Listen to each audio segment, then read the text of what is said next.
పరశురామ శ్రీరామ కృష్ణావతారములను ధరించిన శ్రీహరి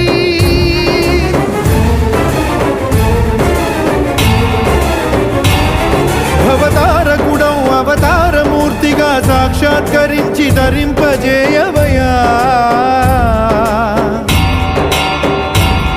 నను బంధ విముక్తుని చేయవయ్యా